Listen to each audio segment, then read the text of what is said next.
Bom, hoje a gente vai falar de um projeto bem especial, abraçado pela TV, que é o Rio do Sul Mais Bela. E nessa fase, o Parelas queria mostrar uma pessoa que tivesse um link com essa questão de consciência ambiental, que praticasse isso na sua rotina. E a primeira pessoa que me veio à cabeça foi a Ana. E ela é a nossa inspiração de hoje, porque a gente quer saber, Ana, como é que começou essa tua relação com a questão da consciência ambiental. Hoje eu sei que para ti faz parte do teu trabalho, mas quando tu despertou esse interesse? Conta pra gente. Bom, o meu primeiro contato com o ato de plantar foi na pré-escola. Eu acho que todo mundo já passou por aquela experiência de plantar a sementinha do feijão naquele copinho de plástico no algodão. É verdade. Só que o meu feijão não brotou. De um monte de criança, o feijãozinho brotou e o meu não. Então, o meu primeiro contato com o ato de plantar foi frustrante. O meu feijãozinho, infelizmente, Não cresceu. não cresceu. E eu cresci numa cidade grande, num apartamento. Olha só. Eu sou de Curitiba, então eu nunca tive muito contato com as plantas.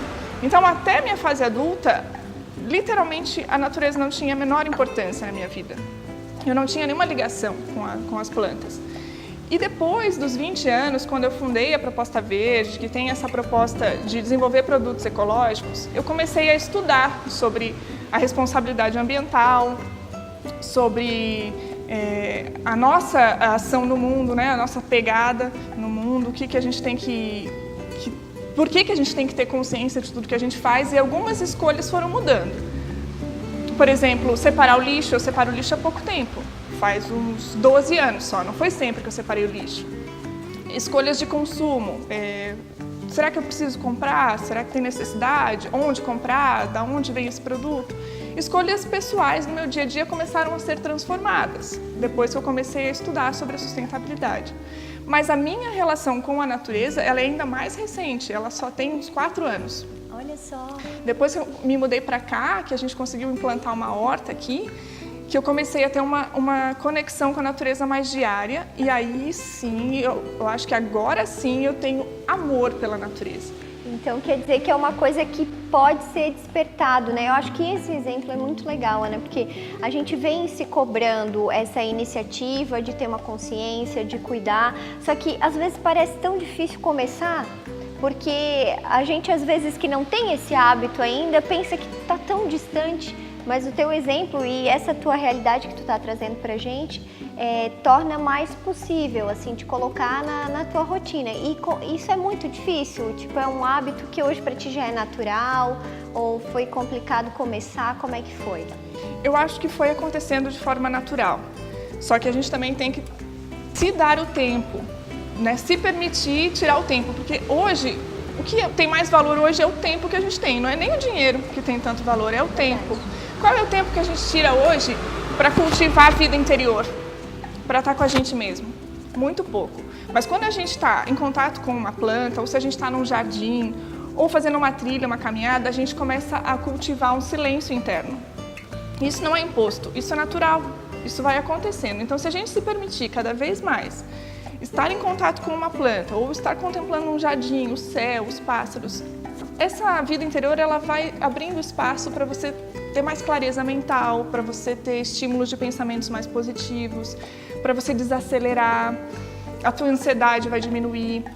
E se você consegue observar a natureza e a tua vida, você vai ver que, por exemplo, a questão da ansiedade, que hoje é muito grande, né? A gente planta hoje uma ação, a gente quer que a gente tenha o resultado amanhã. Mas se a gente planta a sementinha lá no barro, a gente vai ver que não é amanhã que eu consigo comer. Não é amanhã que ela floresceu, que ela virou um fruto. Ela leva um tempo, ela precisa da determinação de alguém que vai regar. Então, observando a natureza, observando a minha vida, eu ainda tenho um aprendizado de como levar a minha vida de uma forma mais suave, mais leve. Quando a gente fala em responsabilidade ambiental, eu acredito que a gente não vai salvar o planeta porque a gente vai se tornar consciente disso, ou responsáveis pela natureza. A gente só cuida do que a gente ama. E eu escolhi uma planta, que é aquela plantinha ali, que eu ganhei o ano passado do meu filho no Dia das Mães. E nessa planta está o símbolo do amor do meu filho por mim. Ele colocou uma intenção, né, de amor na planta e me deu. E eu consegui estabelecer com essa plantinha uma amizade, um amor entre nós duas. Ela já me acompanha há quase um ano. Ela era pequenininha assim, ela dá uma florzinha rosa, pink, bem miudinha. Ela era pequenininha, aí ela espichou, aí eu notei que ela ia precisar de um vaso maior, eu mesma fiz o transplante pela primeira vez, troquei o vaso de um pequeno para o maior, acompanhei, olha lá, ela já está grande de novo, ela está precisando de um vaso maior, eu estou vendo que ela está crescendo. Então eu estou vendo que a minha dedicação nessa planta está fazendo com que ela fique maior, mais saudável. Então ela me dá um retorno porque eu estou dedicando amor para ela. Criou essa conexão, né? Tu hoje tens um estímulo para cuidar dela, que é o amor. Exatamente, eu consegui um vínculo de amor com uma planta. Eu converso com ela, eu me preocupo em regá-la. Se eu vou viajar, eu gosto de colocar num lugar que vai chover. Então, eu tenho uma preocupação com o ser vivo que ela é, assim como eu sou. Às vezes a gente pensa que a gente está desconectado da natureza. Não, a gente é natureza, só que a gente precisa se lembrar disso. Então, quanto mais a gente se permitir estar com a natureza, mais íntimo a gente vai ficar dela. E conseguir estabelecer esse sentimento, né? Porque, de fato, assim, se a gente vai plantar só por plantar, tu vai acabar esquecendo, vai morrer aquilo, né? E o amor ali, nesse caso, nessa conexão de sentimento, é o que te faz ter esse olhar atento, né, para essa planta e não deixar ela morrer, óbvio. Isso, mas não é só por ela agora que eu tenho amor, foi através dela que eu consegui entender que é possível amar de fato a natureza. Não só pelo bem que ela me faz, por me produzir oxigênio, por exemplo, como as árvores, ou me produzir o alimento, como as frutas e as verduras. Não só pelo que ela me dá, né, para a sobrevivência, mas nós em comunhão, como seres vivos, como parte de um todo. Nossa, olha só, é uma consciência que tu consegue colocar no teu dia a dia, porque tu também, o teu trabalho tem muito a ver com isso, né? Vocês têm uma empresa, vocês têm a preocupação comercial, mas por trás dela vocês também têm essa preocupação de conseguir fazer pelo menos uma parte, né? Para ajudar a preservar, enfim, vocês têm essa consciência, né? Fala um pouquinho pra gente. Porque não é uma coisa forçada, né? Uma empresa é feita por pessoas. Então, quando a gente tem uma empresa chamada Proposta Verde, é como se fosse um farol. As nossas ações são dirigidas para esse fim. Então, a gente acaba lendo muito, se envolvendo com questões ambientais, vendo as coisas que estão acontecendo no mundo, e a gente acaba tomando para a gente a responsabilidade de fazer no nosso dia a dia que aquilo seja verdade, porque senão fica uma coisa muito vazia de propósito. E a vida, na verdade, ela já não tem um sentido muito claro. A gente não sabe de onde a gente veio nem para onde a gente vai. Então, se ela ainda não tem um propósito, fica muito difícil levantar da cama com alegria, né? Com vontade de fazer as coisas. Então, tem que ter um propósito de verdade que nos guie até onde a gente quer chegar. Então, se eu quero ser um ser mais sustentável, eu sei que os caminhos que eu tenho que trilhar, que se eu for por aqui, eu estou indo no caminho certo, se eu for por ali, eu estou no caminho errado. Então, tem um propósito, tem um objetivo, o que deixa a vida mais leve, mais fácil. E hoje o que tu traz, essa verdade que tu traz para ti na tua rotina, tu consegue transmitir isso para as novas gerações, no caso para o teu filho? Como é que é essa relação de vocês? Assim, tu tenta ensinar isso? Como é que é?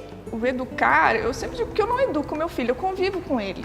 A gente convive. Então ele me observa nas minhas ações e às vezes pega no meu pé, acho que ele gosta mais de me ensinar do que eu ensinar ele, então a gente aprende mutuamente, troca, né? É uma troca. E as crianças de hoje já estão vindo com uma consciência mais clara sobre o que, por exemplo, a questão da água, as questões ambientais são mais ditas na escola. Pelo menos na minha época, jogar papel no chão era normal. Era normal. Era feito de uma forma inconsciente. Hoje a gente sabe que isso é errado, né? Tudo tem o seu lugar. Tu tira um tempinho da tua rotina para isso? Tu gosta de mexer na terra? Como é que é isso no teu dia a dia? Eu gosto. Eu praticamente vou todos os dias para a horta para colher. Chazinho eu gosto de fazer todo dia. A colheita para o almoço, temperinho, verduras. Então, todo dia eu vou. E sempre eu já notei que quando eu vou para a horta, às vezes eu estou com um pensamento um pouco atribulado, com preocupações. Quando eu vou lá eu esqueço. Parece que dá uma baixada, que dou uma tranquilizada. Eu volto mais tranquila e mais satisfeita comigo mesma. Então, é benéfico para a saúde. Tem estudos que falam, né, que mexer na terra aumenta a imunidade, estar em meio à natureza diminui o estresse, depressão. São estudos científicos já.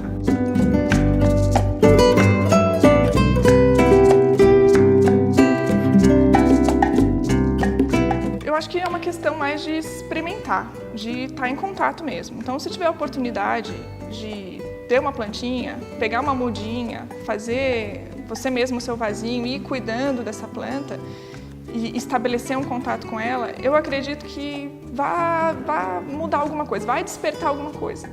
Eu lembro que uma vez que eu tive um sonho, quando eu estava nesse processo de me aproximar das plantas, que a planta conversava comigo. Eu não lembro o que a planta falou no sonho, mas eu lembro que eu acordei com a sensação de que ela era muito sábia. E ela tinha me falado coisas que tinham mudado a minha vida. Só que não eram palavras, eram sentimentos. Porque a gente não é só racional, a gente sente, a gente é muito sentimento, né? O ser humano, ele tá querendo, o tempo todo tá fazendo alguma coisa. Ele nunca quer estar só sendo vivo. A gente é vida, pulsando. Mas a gente não se permite ser só vida, pulsando, respirando, contemplando. A gente está sempre produzindo, fazendo, lucrando. Senão a gente está se culpando. E a gente tem que estar mais presente, mais comigo mesmo, abrindo espaço, vida interior. Que aí sim, você vai conseguir estabelecer o contato com outro ser vivo. Porque se você tem contato consigo mesmo, você vai ter contato com outra planta, com os animais. É uma coisa natural, eu acho que é uma coisa que vai fluindo. Então, para quem quiser experimentar, faça. Quanto mais você se der a oportunidade de estar com a natureza, mais íntimo você vai ficar dela e mais coisas você vai descobrir de si mesmo estando com ela.